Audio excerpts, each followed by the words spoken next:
സുഹൃത്തുക്കളെ എല്ലാവർക്കും എൻ്റെ ഈ വീഡിയോ ട്യൂട്ടോറിയലിലോട്ട് സ്വാഗതം. നമ്മൾ ഇന്ന് പഠിക്കാൻ പോകുന്നത് അഡോബ് പ്രീമിയർ പ്രോ ഉപയോഗിച്ചിട്ട് എങ്ങനെ നമ്മൾ പ്രൊജക്റ്റ് ക്രിയേറ്റ് ചെയ്യുന്നതാണ്. ഞാൻ ഇവിടെ ഉപയോഗിക്കുന്നത് പ്രീമിയർ പ്രോ എന്ന് പറഞ്ഞ് 2019 ആണ് വേർഷന്.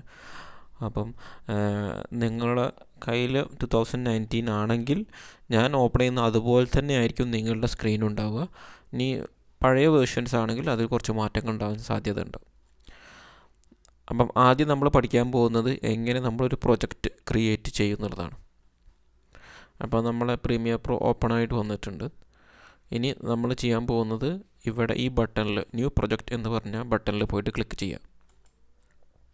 അപ്പം നമ്മൾ ന്യൂ പ്രൊജക്റ്റ് ക്രിയേറ്റ് ചെയ്യാൻ വേണ്ടി ഈ വിൻഡോ ആണ് ഇപ്പോൾ ഓപ്പൺ ആക്കി വന്നിട്ടുള്ളത്. ഇവിടെ നമ്മൾ പ്രൊജക്റ്റിന് എന്താണോ പേര് കൊടുക്കാൻ ഉദ്ദേശിക്കുന്നത് അത് നമുക്ക് കൊടുക്കാം. ഞാനിവിടെ ടെസ്റ്റ് 1 എന്നാണ് കൊടുത്തിട്ടുള്ളത്. ഇനി എവിടെയാണ് നമ്മൾ പ്രൊജക്റ്റിൻ്റെ ലൊക്കേഷൻ അതിവിടെ കൊടുക്കാവുന്നതാണ്. ഞാനിപ്പോൾ ഓൾറെഡി സെലക്ട് ചെയ്തിട്ടുണ്ട് അഡോബ്. ഇനി ബാക്കിയുള്ള എല്ലാ കാര്യങ്ങളും നമുക്കിപ്പോൾ തൽക്കാലത്തിന് ഇപ്പോൾ വിടാം. അത് പിന്നീട് ഞാൻ വന്നിട്ട് എല്ലാം എക്സ്പ്ലെയിൻ ചെയ്തതായിരിക്കും. ഇനി ഇവിടെ ഉള്ള സെറ്റിങ്സ് ഉണ്ട്, ഇതെല്ലാം പിന്നീട് നമുക്ക് നോക്കാം. അപ്പം തൽക്കാലം ജസ്റ്റ് നമ്മൾ പ്രീമിയർ പ്രോ പരിചയപ്പെടുത്താൻ വേണ്ടിയിട്ട് ജസ്റ്റ് ഓക്കെ ഇവിടെ ക്ലിക്ക് ചെയ്യാം. ഓക്കെ, ഇങ്ങനെ നമുക്ക് നമ്മളുടെ പ്രീമിയർ പ്രോയുടെ വിൻഡോ ഇങ്ങനെ തുറന്നു വരുന്നതായിരിക്കും. ഇത് മോണിറ്റർ വിൻഡോ ആണ്, ഇത് പ്രോഗ്രാം വിൻഡോ, ഇത് സീക്വൻസ് വിൻഡോ, ഇവിടെ ലൈബ്രറി.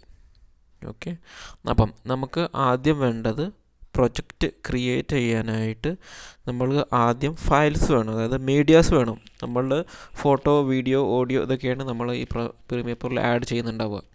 ഓക്കെ, അപ്പോൾ അതിനായിട്ട് നമുക്ക് ആദ്യം തന്നെ കുറച്ച് ഓഡിയോ അല്ലെങ്കിൽ വീഡിയോ ഫയൽസ് ഇതിലോട്ട് ആഡ് ചെയ്യാം. അപ്പോൾ ഓഡിയോ ഫയൽസ്, വീഡിയോ ഫയൽസ്, പിന്നെ അതുപോലെ പിക്ചേഴ്സ് ഇതൊക്കെയാണ് നമുക്കിവിടെ ആഡ് ചെയ്യാൻ പറ്റുന്നത്. ഇനി അഡോബ് ആഫ്റ്റർ എഫക്ട്സിൻ്റെ ഫയൽസ് ഉണ്ടെങ്കിൽ അത് നമുക്കിവിടെ ആഡ് ചെയ്യാൻ പറ്റും. അതൊക്കെ നമുക്ക് പിന്നീട് നോക്കാം. ആദ്യം നമ്മൾ എങ്ങനെ ഇവിടെ കുറച്ച് വീഡിയോ നമുക്ക് ഇമ്പോർട്ട് ചെയ്യാമെന്നുള്ളത് നോക്കാം. അപ്പോൾ അതിനായിട്ട് നമുക്ക് 2-3 മാർഗ്ഗങ്ങളുണ്ട്. ഒന്ന്, ഇവിടെ വന്ന് ഡബിൾ ക്ലിക്ക് ചെയ്യാം. ഓക്കെ, ഇങ്ങനെ ആകുമ്പോൾ നമുക്കിവിടെ വന്നിട്ട് ഏതാണോ വേണ്ടത് അവിടെ പോയിട്ട് നമുക്ക് ഏതൊക്കെ വീഡിയോസാണ് വേണ്ടതെന്നുള്ള സെലക്ട് ചെയ്യാം. ഇതെല്ലാം ഞാൻ ഇൻ്റർനെറ്റിൽ നിന്ന് ഡൗൺലോഡ് ചെയ്തിട്ടുള്ള വീഡിയോസാണ്. നിങ്ങൾക്കും ഇതുപോലെ ഡൗൺലോഡ് ചെയ്യാം. അതിനായിട്ട് 2 വെബ്സൈറ്റുകളിൽ നിന്നാണ് ഡൗൺലോഡ് ചെയ്തിട്ടുള്ളത്. ഒന്ന് coverr.co, ഇവിടെ പോയിട്ട് ബൈസിക്കിൾ എന്ന് സെർച്ച് ചെയ്താൽ മതി. അങ്ങനെ ആകുമ്പോൾ നിങ്ങൾക്ക് ഞാനിപ്പം ഈ പ്രൊജക്റ്റിൽ യൂസ് ചെയ്യാൻ പോകുന്ന വീഡിയോസ് ഇതിലുണ്ടാവും. പിന്നെ ഉപയോഗിച്ചിട്ടുള്ളത് പിക്സബേ എന്ന് പറഞ്ഞിട്ടുള്ള വെബ്സൈറ്റിൽ നിന്നാണ്. അപ്പോൾ ഇതിൽ നിന്നാണ് കുറച്ച് വീഡിയോസൊക്കെ എടുത്തിട്ടുള്ളത്. ഇത് രണ്ടും ഫ്രീ ആണ്. ഇതിൽ കുറച്ച് വീഡിയോസൊക്കെ നമുക്ക് ഫ്രീ ആയിട്ട് കൊമേഴ്ഷ്യൽ യൂസിന് ഉപയോഗിക്കാം. ചിലതിനൊക്കെ റെസ്ട്രിക്ഷൻസ്, ചിലത് നമുക്ക് കാശ് കൊടുത്ത് വാങ്ങിക്കേണ്ടത്. അപ്പം ഞാൻ ഇതിൽ ഉപയോഗിച്ചിട്ടുള്ളത് കംപ്ലീറ്റ്ലി ഫ്രീ ആയിട്ടുള്ളതാണ്, ഫ്രീ ഫോർ കൊമേഴ്ഷ്യൽ യൂസ്. അപ്പം അത് നമ്മൾ ഡൗൺലോഡ് ചെയ്തതിന് ശേഷം എവിടെയാണോ നമ്മളുടെ വീഡിയോസ് ഉള്ളത് അവിടെ നമുക്ക് ബ്രൗസ് ചെയ്ത് പോകണം.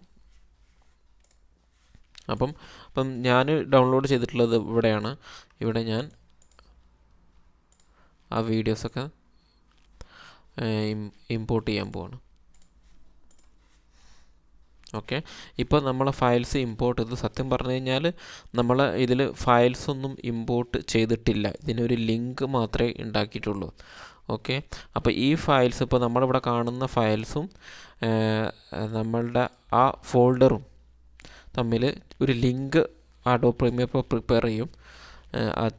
അപ്പം ആ ലിങ്ക് വെച്ചിട്ടായിരിക്കും നമ്മൾ ഇനി വീഡിയോസൊക്കെ എഡിറ്റ് ചെയ്യുമ്പോൾ നമ്മൾ ആ വീഡിയോസിൽ ഒന്നും മാറ്റങ്ങളൊന്നും വരില്ല. പക്ഷേ നമ്മൾ ഇവിടെ എഡിറ്റ് ചെയ്യുമ്പോൾ അഡോബ് പ്രീമിയർ പ്രോയിൽ മാത്രമേ നമ്മൾ എന്ത് ചെയ്യും. ഫോർ എക്സാമ്പിൾ, നമ്മൾ ഈ വീഡിയോ ഡിലീറ്റ് ചെയ്യുകയാണെങ്കിൽ ഇവിടുന്ന് മാത്രമേ പോകുന്നുള്ളൂ. നമ്മളുടെ ആ ഫോൾഡറിൽ ഇപ്പോഴും ആ ഫയൽസ് അങ്ങനെ തന്നെ കിടക്കും. ഓക്കെ, അപ്പോൾ ഇനി രണ്ടാമത്തെ ഒരു മാർഗ്ഗം എന്നുള്ളത് റൈറ്റ് ക്ലിക്ക് ചെയ്തിട്ട് ഇമ്പോർട്ട് എന്നുള്ള ഓപ്ഷനാണ്. ഇവിടെ പോയി ഇമ്പോർട്ട് കൊടുത്തു കഴിഞ്ഞാൽ നമുക്ക് സെയിം നേരത്തെ ഞാൻ ഡിലീറ്റ് ചെയ്ത ഫയലാണിത്, അത് ഇമ്പോർട്ട് കൊടുത്തു. ഓക്കെ, അത് വീണ്ടും ഇവിടെ തന്നെ വന്നു. ഇനി വേറൊരു മാർഗ്ഗം, നിങ്ങൾ വിൻഡോസ് കമ്പ്യൂട്ടറാണ് ഉപയോഗിക്കുന്നത്, Ctrl-I ഉപയോഗിച്ച് കഴിഞ്ഞാൽ നിങ്ങൾക്ക് ഇമ്പോർട്ട് ചെയ്യാൻ അതൊരു ഷോർട്ട് കട്ടാണ്. ഇനി മാക്കാണ് നിങ്ങൾ ഉപയോഗിക്കുന്നതിന് Command-I. ഇപ്പോൾ നമുക്ക് ആ ഫോൾഡറിലോട്ട് തിരിച്ചെത്തിയിട്ടുണ്ട്. അവിടെ വന്നിട്ട് ബ്രൗസ് ചെയ്യാം. ക്ലിക്ക് ചെയ്യാം. ഓക്കെ, അപ്പോൾ ഇങ്ങനെയാണ്. ഇനി നമുക്ക് ഈ വീഡിയോസ് ഒന്ന് കാണണമെന്നുണ്ടെങ്കിൽ നമ്മൾ മോണിറ്റർ വിൻഡോ ഡബിൾ ക്ലിക്ക് ചെയ്ത് കഴിഞ്ഞാൽ ഇതാ നമ്മളെ വീഡിയോ ഇവിടെ കാണാൻ കഴിയും. അപ്പം അടുത്ത വീഡിയോയിൽ നമ്മൾ എങ്ങനെയാണ് വീഡിയോസ് എഡിറ്റ് ചെയ്യുക, എങ്ങനെ സീക്വൻസ് ആഡ് ചെയ്യുക എന്നുള്ളത് നോക്കാം. അപ്പം അതുവരെ ടേക്ക് കെയർ.